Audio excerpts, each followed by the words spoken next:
Hello! Today's stories come from r/entitled people.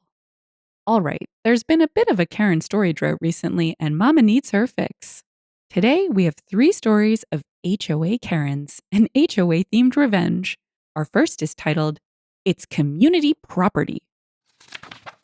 Not me, thankfully, but a good friend. He had come into some money, so after setting aside a college fund for his kids, he's divorced, he decided to buy himself a toy in the form of a new Tesla SUV. Now, even though there's charging stations popping up everywhere, he decided to install a charging station in his garage so he wouldn't have to be going all over the place. Got the station installed, got his car, and life went on. Enter one of his neighbors, whom we'll call, oh, I don't know, Karen. Karen and her hubby had an older model Tesla and, like most people, used the public chargers for their car. One day, my friend came home to find Karen angrily trying to open his garage door. When he, somewhat politely asked what in the gorge she was doing, she told him she needed to use the public charging station for her car. Also, that he was illegally blocking her access by keeping his garage door locked. When he told her that the charger was his personal one, she angrily rebuked him by saying that all Tesla chargers were public property and that he was breaking the law by blocking his. I actually checked on this, and a home Tesla charging station only costs a few grand. He politely told her to F off, put his car in the garage, and closed the door. A little while later, there was a knock on the door, and he opened it to find a cop with a smug looking Karen standing behind him. The cop explained that he was responding to a blocking access to public property complaint. It took him a second, but then he took the cop, who seemed embarrassed to be there, to his garage, showed him his car and the charger, showed him the invoice for the charging station. The cop nodded, went outside, had a conversation with Karen, who screeched something unintelligible. End of story, right? Well, one day my friend comes home to find his garage door half bashed in to the point he can't open the darn thing. He then does what any normal person would. He looked at the security feed from the cameras he had for his house. And there, in HD, was Karen psychotically hammering at his garage door with a small sledge. He calls the cops, and Karen is hauled out of her home and is facing charges of attempted break and enter and damaging private property. Oh, and my friend is suing her for damages to his home, just to plug in her infernal car. Oh goodness, what a psycho. Crazy and stupid are a really bad combo. Sprinkle on some entitled, and you've got a banshee Karen. I hate to say it, but if Karen isn't imprisoned, he might want to consider moving. I wouldn't want to live next to this level of crazy. The comments attempt to hilariously explain why Karen might have thought it was a public terminal, though not exactly why she broke into someone else's house. Let's check them out. Doc Hank said, "Too bad she didn't spend the money on her own public charging station, since it will likely cost less than her legal fees." Pushing 80 said, "Considerably less." Sean Bezier added, "But it would have added to her electric bill, not free power like she wants." Holocron shared, "Something tells me she bought a Tesla to get clout and then realized that it doesn't run on just the hot air she makes." Joker A34 said, "Pretty soon her home will be his private property if she keeps this crap up." There's a video of a guy on YouTube who had literally the same issue. He had it installed for his little office for him and his buds, and one day walks outside and sees someone parked there charging up. He says he's going to let her finish his charge because he's nice, but not to come back. Same thing. She screeches that it's public property and that it's listed on the app as public use. I think what's happening is when people install the charger, there's a setting they are forgetting to do, and it's listing it as public, not private. Shaking my head. Barry Arn said, "Aha! I was wondering how she even knew there was a charger in the garage. I think only one of our neighbors has even noticed our non-Tesla electric car, and he only knows we installed a charger in the garage because we mentioned it in the convo." Our second story travels to r/pro revenge, where OP's mom takes down the HOA from the inside. My neighborhood does not have a homeowners association, at least not anymore. When my parents first moved in, my older sibling, maybe 2 years old, and with me as a little glowworm, there was an HOA. They took money from the neighborhood in exchange for their services. At first, and for quite a while, my parents just kind of shrugged it off. The HOA shoveled the snow off the streets in winter and dealt with trash collection, so they were doing something worthwhile, right? Ha, no. The city controlled the snowplows and garbage trucks, not the HOA. But still, there was the illusion of effort. And besides, one summer, they decided to contact a company to plant new trees all over the neighborhood. The fact that the company was owned by the son of the head of the HOA was totally coincidental. The trees were the beginning of the end for the HOA. Why? Well, my grandma on my dad's side was visiting when they came around to plant the trees. My grandma is a certified master gardener, and so she stared through the windows of her house as the guys planting the trees just dropped the saplings on the grass, still with their roots inside the bag they came in. No holes dug, no holes cut, just a bag sapling lying on the grass like a pathetic and sad stick. The saplings laid there all night. No one came back to actually do their job and plant them. My master gardener grandma mentioned offhand that those saplings were going to die unless they got in the soil. And something clicked in my mom's head.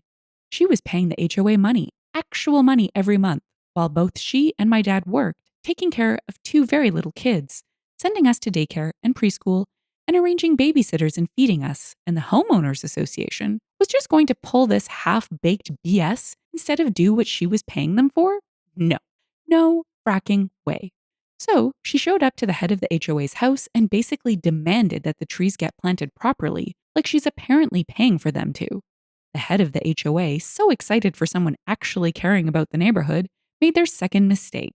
They asked if mom wanted to join the HOA. She agreed. The trees were planted, but most didn't make it. My grandma was right. First things first, my mom showed up to the next HOA meeting. There were like 5 people there. No wonder they asked mom to join. They desperately needed the people. So, mom looked at this collection of people, herself included, who weren't even paying money to the HOA like the rest of the neighborhood. All the contractors the HOA called in were close relatives of other HOA members and weren't paid by the HOA. After all, they're family. So, my mom started digging. She spent pretty much a full summer taking down the HOA before she had to go back to teaching in the fall. With me carted along after her and my sibling old enough to be in school or daycare, she dug through the years of paperwork detailing the HOA's financial situation. And she found something extremely enlightening. The HOA didn't actually do anything. Well, they didn't do anything to benefit the community. Everything they claimed to do was either covered by the individual homeowner or by the city itself. So they were collecting money from all the neighborhood residents under false pretenses. And actually, they weren't even supposed to be in our neighborhood. Their association zone was a whole different neighborhood. So, what is a working mother of 2 small children to do while her husband is off at work and she's off for the summer? She goes door to door with pamphlets. Me and my sibling in a stroller as she weaves her way through the neighborhood blocks. Pamphlets explaining the situation and how to stop paying for services you'll never get. Pamphlets that are, of course, written in both English and Spanish to account for the high amount of Latino and Hispanic people in our neighborhood. And naturally, she got a lawyer and an accountant. It put a major dent in her pocket, but if it meant the entire neighborhood wasn't exploited for money each month, it was worth every penny. Another HOA member helped her sift through the documents and data and pass out pamphlets and encourage people to show up to the meetings, but had to back out because of work-related reasons. My mom rolled up to the courthouse flanked by the lawyer and accountant, her kids safe at home with her husband, and had more than enough evidence to get the homeowners association the running for the hills out of her neighborhood, exposed the fraudsters for the frauds they were, and made sure that no HOA would ever push their luck in our neighborhood. It's been almost 19 years, and no one's even tried making another homeowners association in our neighborhood. OP's mom should receive a medal for her services to this community. Few people are willing to go out of pocket like this to prevent exploitation. She sounds pretty awesome. Anyway, let's check out the comments where we introduce our next stop on our HOA theme. KFY asked, what was the legal fallout, if any, of individual members of the HOA that defrauded the neighborhood? OP replied, honestly, I'm not sure. I know that's a disappointing answer. Trust me, I'd love to know what their comeuppance was. But as, let's say, thorough as my mom is, she's not really the type of person to keep track of people she doesn't like. I'd say at the very least, the individual members of the HOA are no longer allowed to volunteer on another HOA committee. But beyond that, no clue. Low Stomach said, so no one got their money back after years of paying them? They just got to keep it and move along? Sounds like crime does pay off. They got away with it.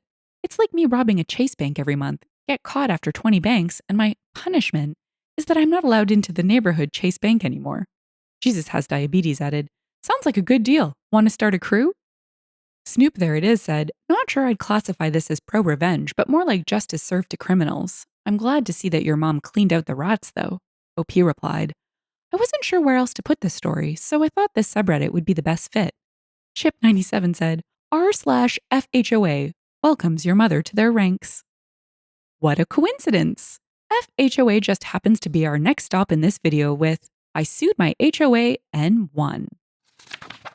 There seem to be a lot of posts about wanting to take legal action against an HOA, but very few actually do it. So I thought I would share my story. This is not legal advice.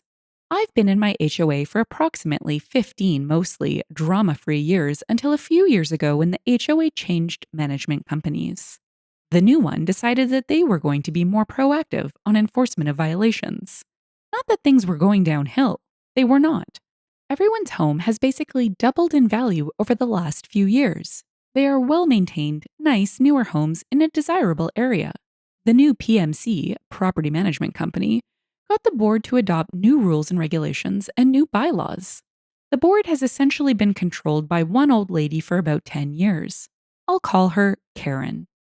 Karen has never liked me and about 6 other families in the neighborhood, and we suspected all along that she would use the new rules to target those she didn't like, which is exactly what happened. Sometime later that year, we started getting violation notices via email for stupid junk. One was for a package left on the porch. One was for a bag of mulch left out. No fines yet, but that came soon enough. Around the same time, we decided to paint our house. Part of the process to have the color approved is you have to paint a 3-foot square in the front so the ARC can look at it. They rejected it, so we painted another one, resubmitted it, and waited, and waited, and waited. They never approved or denied the second color, so we waited for the 30-day clock to run out, after which you can assume approval. Then the fine started.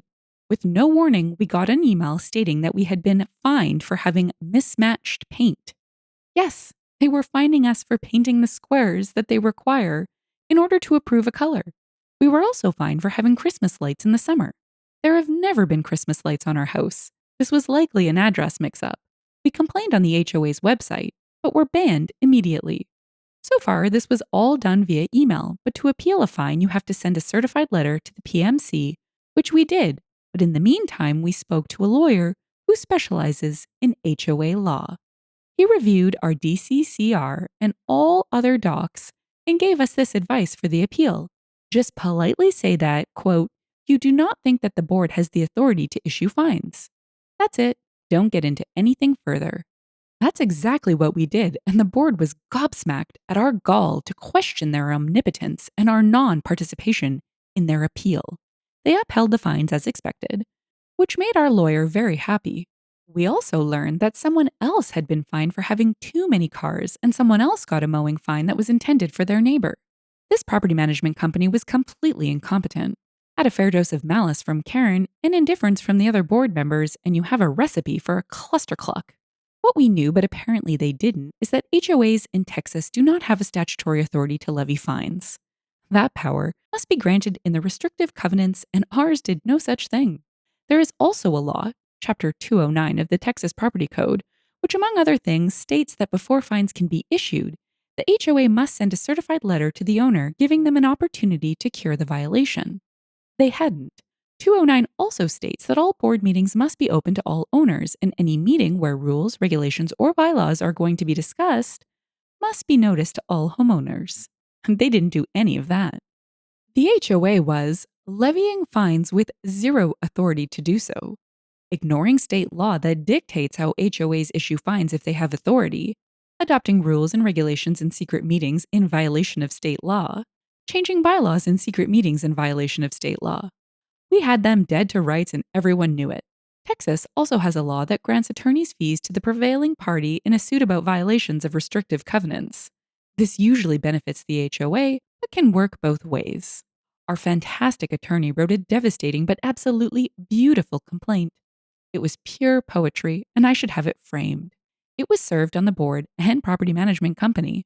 I don't know what went on behind the scenes, but I imagine it was pure panic once they spoke to a lawyer who told them they were totally toast. A few weeks later, we heard that Karen and a couple other board members had decided that they were just too busy to continue serving on the board and sadly had to step down. There was an election, and now the board is controlled by the very people who had been targeted by their BS fines. The HOA lawyer asked to settle. We asked for refund all fines, late fees, and penalties ever issued to anyone over a violation, plus interest. The property management company can no longer have anything to do with violations. They can only do administrative things. Revoke all actions taken by the board in the last 4 years. Add a term limit that prevents Karen from running again for 10 years. It doesn't name her, but is worded so that it only applies to her. And of course, pay all of our legal fees. We could have gone further, but at this point, the bad board members had fled the scene, so we would just be inconveniencing people who had been on our side all along. This was an epic smackdown of an HOA Karen who, because no one ever questioned her authority, had gotten way over her skis, and it felt really good to see her smug face crash and burn. But a few words of caution are needed. If the HOA had decided to fight, there is a 50-50 chance that we would have lost at the district court level. This is because in Texas, judges are elected, and the HOA lobby, CAI, is a huge contributor. Many district court judges will grant summary judgment against any homeowner regardless of the facts. We eventually would have won on appeal, but we had to be prepared to go the distance and pay up to $20,000 or more out of pocket, knowing that eventually we would get it back. And no, HOA lawyers do not work on contingency, and they are expensive as F. Another word of caution for anyone considering legal action: make sure that you have a lawyer who specializes in HOA law, not real estate law, not your cousin's college roommate who just passed the bar. The deck is stacked against the homeowner, and even with a slam dunk case, it could be ruinously expensive if the HOA decides to go the distance just to screw you over. You are spending your own money to fight. The HOA is also spending your money and that of your neighbors and their insurance company to fight back. A large HOA could spend $100K plus and make you do the same, just to make an example out of you. You need a lawyer who has done exactly this before and knows HOA law inside and out. At the end of the day, you have to weigh the cost and benefit of a lawsuit just like anything else. In my case, it was worth it because we don't plan to move, and this was the only way guaranteed to stop the BS and get the HOA back on the rails. Edit. The attorney has since moved out of state, so please don't ask me for his contact info. I thought this story was quite informative. Hopefully, it was just as entertaining. It is very unfortunate that most people are unaware of the limitations of HOAs, and furthermore, the fact that it can be really expensive to legitimately push back when HOAs try to yield fake power and authority is just so crazy in my mind.